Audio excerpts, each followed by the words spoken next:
세겜 망대의 모든 사람들이 이를 듣고 엘브릿 신전의 보루로 들어갔더니 세겜 망대의 모든 사람들이 모인 것이 아비멜렉에게 알려지매 아비멜렉 및 그와 함께 있는 모든 백성이 살몬산에 오르고 아비멜렉이 손에 도끼를 들고 나뭇가지를 찍어 그것을 들어올려 자기 어깨에 메고 그와 함께 있는 백성에게 이르되 너희는 내가 행하는 것을 보나니 빨리 나와 같이 행하라 하니 모든 백성들도 각각 나뭇가지를 찍어서 아비멜렉을 따라 보루 위에 놓고 그것들이 얹혀있는 보루에 불을 놓으매 세겜 망대에 있는 사람들이 다 죽었으니 남녀가 약 1000명이었더라. 아비멜렉이 데베스에 가서 데베스에 맞서 진치고 그것을 점령하였더니 성읍 중에 견고한 망대가 있으므로 그 성읍 백성의 남녀가 모두 그리로 도망하여 들어가서 문을 잠그고 망대 꼭대기로 올라간지라.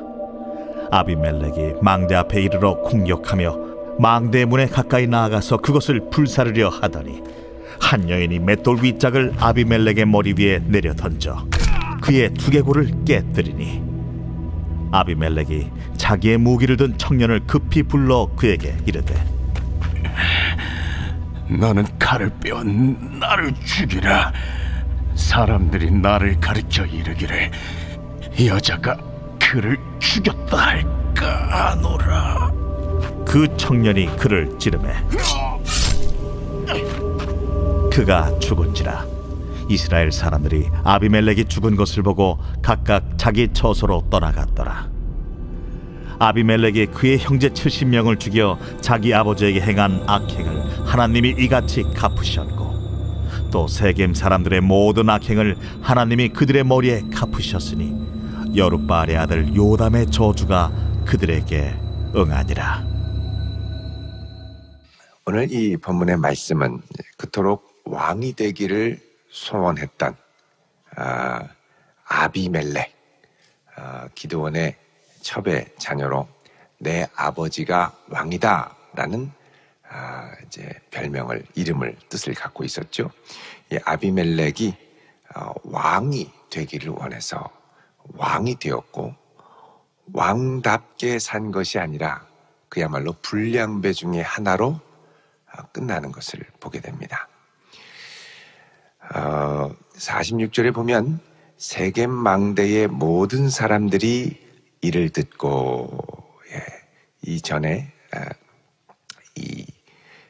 이제 사람들이 이 아비멜렉이 이제 분풀이를 하러 자기들에게 온다라는 얘기를 듣고 엘브릿 신전, 요거는 바알브릿 신전입니다. 그래서 바알 신전인데 이 바알 신전의 보루로 들어갔더니, 보루는 이 보호하는 망루를 말하는 건데 이게 이제 보통 이제 높은 데 있는 게 아니라 지하 동굴로 이렇게 연결되어 있는 경우가 많이 있었습니다. 자, 그러자 세겜망대의 모든 세겜망대에 사람들이 다 모인 것이 아비멜렉의 귀에 들어갔고, 아비멜렉은 함께 있는 사람들을 모아서 손에 도끼를 들고 나뭇가지를 찍어서 다 가져와서 뭐라 그러냐, 너희는 내가 행하는 것을 보라니 빨리 나와 같이 행하라. 여러분, 이게 아주 유명한 말이었습니다. 기드온이 너희는 나만 보고 내가 하는 대로 하라.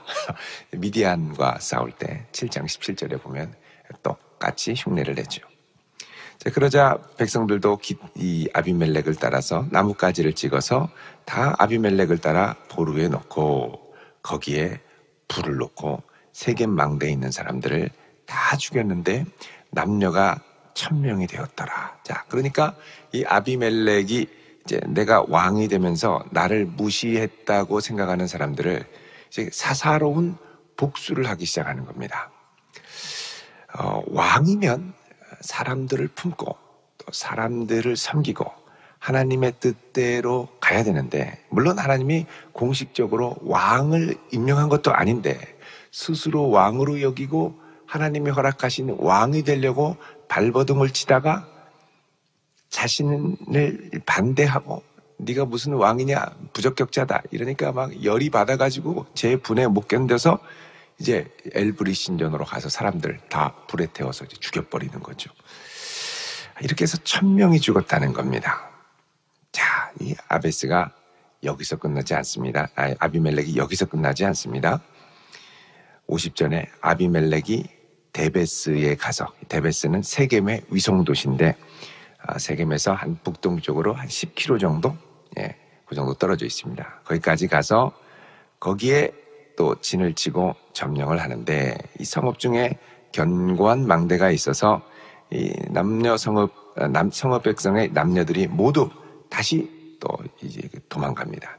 아비멜렉이 이것들도 내가 가만히 두지 않겠다. 그리고 복수를 하려고 성문 망대로 가까이 가는데, 그 위에 있던 여인 하나가 마침 또 맷돌이 거기 있었네요. 가만한다 하고 막 하는데 위에서 맷돌을 던졌는데, 그 맷돌이 떨어져서 이 아비멜렉의 두개골에 그대로 맞아가지고 직사를 했습니다. 직사는 아니죠. 맞고 정신을 잃고 죽어가는 거죠.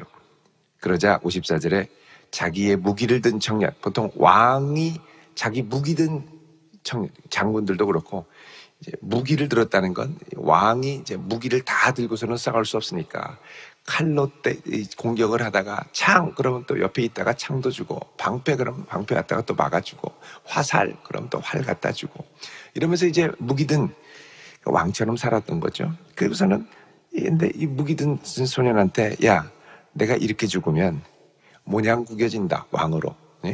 여기 보면은 여자가 그를 죽였다. 전쟁터에서 어떻게 여자한테 죽임을 당하느냐는 겁니다. 차라리 칼을 빼서 나를 죽이고 내가 부끄럽지 않게 해다오. 그래서 청년이 그를 찌르매 그가 죽었다 그러죠. 여러분, 이 여인은 누군지 모릅니다. 쓰임받은 여인일 뿐이죠. 이 여인이 누구였더라 그런 말 안 나옵니다. 그러니까 사사 중에서 죽었다는 말을 한 사사는 엘리훗이 유일하다고 그랬죠. 나머지 사사는 그동안 이름도 없이 빛도 없이 왔다가 사라졌습니다. 그냥 쓰임받다가 사라진 거죠. 근데 기드온이 자기 묘실에 떡하니 왕처럼 죽고, 그리고 그 아들 아비멜렉이 자기 형제들 다 죽이고서는, 그리고서 이제 왕처럼 이 기드온 이후에 아비멜렉이 형제들을 다 죽이고 왕처럼 또 이제 행동을 하려고 했죠. 결국 하나님께서 그 악행을 갚으셨다고 그러죠. 56절에 아비멜렉이 그의 형제 70명을 죽여 자기 아버지에게 행한 악행을 하나님이 이같이 갚으셨고, 또 세겜 사람들의 모든 악행을 하나님이 그들의 머리에 갚으셨으니 여룻바알의 아들 요담의 저주가 그에게 응하니라. 자, 하나님께서 70명을 죽여 행했던 악행을 갚으셨다고 그럽니다. 근데 여러분, 여기 보면 하나님의 마음이나 생각들, 또 이 선지자들을 향한 이 하나님의 메시지가 거의 잘 등장하지 않습니다. 뭐냐면 그만큼 하나님을 인정하고 하나님의 소리를 들으려고 했던 영적 민감함이 사라진 어둠이 점점점 덮여진다는 것이죠. 그런데 그 어둠 가운데서도 하나님이 은밀한 가운데 역사하셔서 이제 이 아비멜렉을 심판하셨습니다. 여러분, 은혜가 사라지면 인간적인 것밖에 안 보입니다. 인간적인 것밖에 안 보이면 사람밖에 안 보이죠. 그럼 사람이 원망스럽고 사람이 섭섭하고 이렇게 됩니다.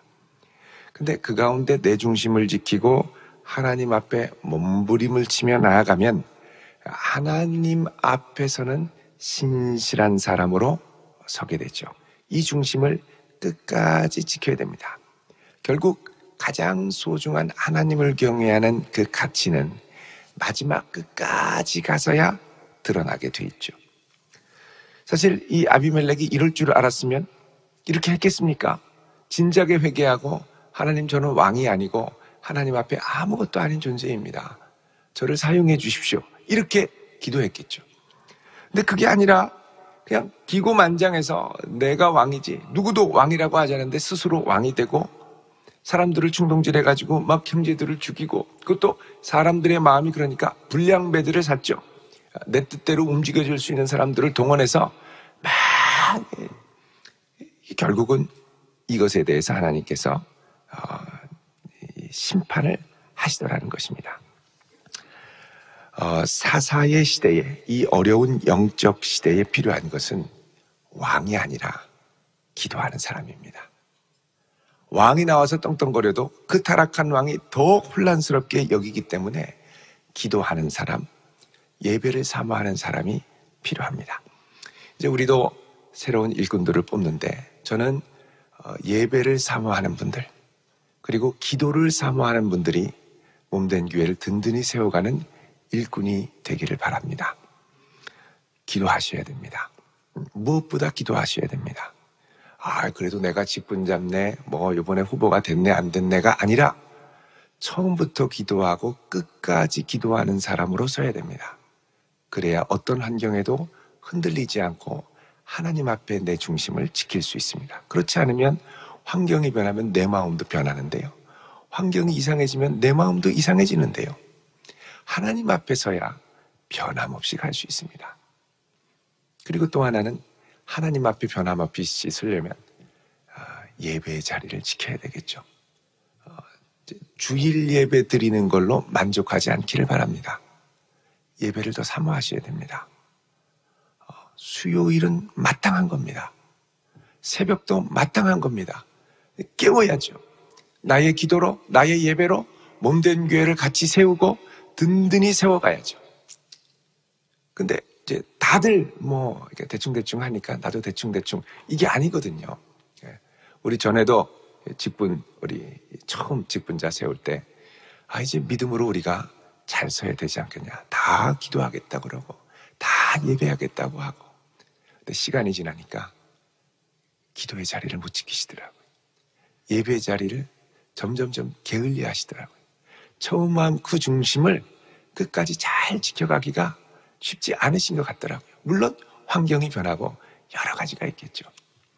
근데 주님의 몸된 교회를 세워간다는 건 내가 그리스도의 임재의 일부가 되고 그분의 살과 피와 현존의 일부가 되어 함께 이곳에 주님의 임재를 경험하게 하는 주님의 가시적인 하나님의 나라를 세워가는 일부가 되어가는 것입니다.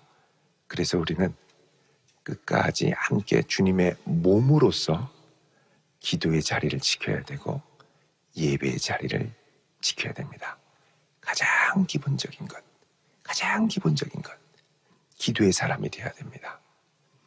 내가 저분을 보면 하나님의 사람 같아. 이 마음을 갖고 끝까지 그 자리를 지키며 주님의 몸된 교회를 세워가야겠죠. 여러분, 아비멜렉은 왕 되는데 목숨 걸었던 사람입니다. 사람들의 인정과 칭찬과 막 안 되니까 사람들을 동원해서 왕이 되려고 막 몸부림을 쳤죠. 근데 그 최후는 하나님이 인정하시지 않는 최후가 됐습니다. 하나님이 인정하시는 마지막까지 사명을 감당했던 사람들의 특징, 이름도 없이 빛도 없이 사라졌습니다. 사사들, 진정 쓰임받았던 사사들. 그런데 진정 쓰임받았던 사사들은 자기가 죽었다는 말도 안 하고 자기 묘실도 생각하지도 않았는데 결국은 교만했던 이들이 자기 묘실, 기도원. 아비멜렉은 내가 왕이다 그리고서는 몸부림을 치다가 그 시도가 아무것도 아니라는 것이 드러나면서 주저앉기 시작했죠. 우리는 이름도 없이 빛도 없이 우리의 삶을 통해 하나님이 영광받기만을 원하는 마음으로 끝까지 이 중심을 지켜야 할 줄로 믿습니다.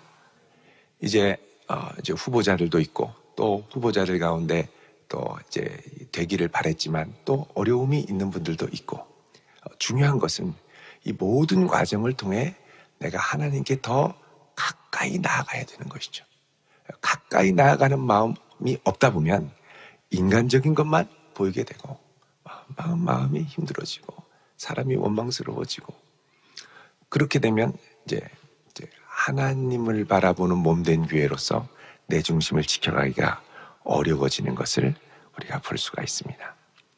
결국 여러분, 이 모델링이 중요한데 아비멜렉의 모델링 보십시오. 너희는 나만 보고 내가 행하는 대로 해라. 그러니까 가가지고 다 불태워버리는 거예요. 모델이 중요합니다. 딱 보면 저분처럼 하면 주님의 몸된 교회 든든한 일꾼이 되겠구나. 근데 저분처럼 하면 교회가 온통 시험에 들겠구나. 그러면 안 되죠. 그러니까 이분 보면 참 귀하다, 아름답다, 참 주님께서 기뻐하시겠다, 이 마음이 드는 일꾼으로 서야죠. 여러분, 이제 우리가 이번 한 주간 또 열심히 같이 기도하자고 했는데, 기존의 직분자들 또 이제 새롭게 후보가 된 분들 모두 함께 기도의 자리로 나오자고 그랬습니다. 여러분, 이 기도가 하나님 앞에 상달되는 기도가 될 수 있기를 바랍니다. 사람 때문에 눈치 때문에 드리는 게 아니라 정말 하나님 앞에 나의 진심을 드리고 주님의 몸된 교회를 세우는 것이 얼마나 소중한 것인가를 알고, 물론 하나님 앞에 사람 앞에 인정받고 세움받는다는 건 귀한 일입니다. 근데 그건 못지않게 하나님 앞에 끝까지 내 중심을 지키며 가는 것은 더더욱 중요한 일입니다. 흔들리지 말고, 또 어떤 분들 보면 또 낙심돼가지고 이러는 분도 계시고요. 어떤 분은 그 가운데 내가 그동안 너무 게을렀구나, 내가 하나님 앞에 더 열심히 서야 되겠구나, 이 마음으로 다시 기도의 무릎을 세우는 분들도 보았습니다. 제가 보고 훌륭하시다, 저러면 하나님께서 반드시 쓰시겠구나, 그런 생각을 하게 됐습니다. 여러분, 사사기의 혼란은 하나님이 보이지 않는 혼란입니다. 시간이 갈수록 우리 인생에 하나님이 선명하게 보일 수 있기를 축원드립니다. 하나님이 또렷하게 보여야 그분 앞에 기도하고 그분 앞에 예배드리죠. 저는 전에 섬기던 교회에서 보면 특이하죠. 새벽 기도 나오는 인원과 수요 예배 나오는 인원과 저녁 예배 나오는 인원과 주일 예배 나오는 인원이 큰 차이가 별로 없어요. 왜 이럴까? 하나님의 은혜를 사모하고 모두가 이 은혜의 자리를 지키는 것을 영광의 특권으로 생각하시더라고요. 우리도 그런 교회가 될 수 있으면 좋겠습니다. 물론 수요 예배나 새벽은 물론 이 주변에 있는 다른 교회에 비해서는 많이들 나오시고 열심히 하십니다. 그런데 더 가까이 함께하는 이들이 많아져서 아주 든든하게 교회를 세우고, 이 교회가 든든히 설 때 가시적인 하나님 나라의 현존이 바로 여기서 경험될 수 있기를 바랍니다. 이 귀한 일에 우리 모두가 부름을 받고 모두가 기쁘게 같이 헌신하는 복된 성도 될 수 있기를 주의 이름으로 축원드립니다. 기도하겠습니다. 거룩하신 아버지 하나님, 왕이 되기 위해 혈안이 되었던 아비멜렉은 결국 하나님의 보이지 않는 손길로 심판을 받아 최후를 맞이했습니다. 주 앞에 귀하게 쓰임받았던 사사들은 이름도 없이 빛도 없이 주님 앞에 귀하게 쓰임받다 하나님 앞에 서게 된 것도 보았습니다. 주님, 우리가 주님 앞에 예수의 생명을 얻고 주님의 그 영광스러운 교회를 섬길 수 있도록 불러주심에 감사를 드립니다. 언제 어디서나 이름 없이 빛도 없이 주님을 사랑하고 주님을 예배하고 기도의 자리를 지키고 교회를 지키는 그런 신실한 일꾼들로 우리를 세워 주시옵소서. 주님 보시기에 기뻐하는 자로 설 수 있는 은혜를 주시고 끝까지 신실하게 주 앞에 설 수 있는 믿음의 경주를 잘 달려가는 복된 성도 되게 하옵소서. 예수님의 이름으로 기도드립니다. 아멘.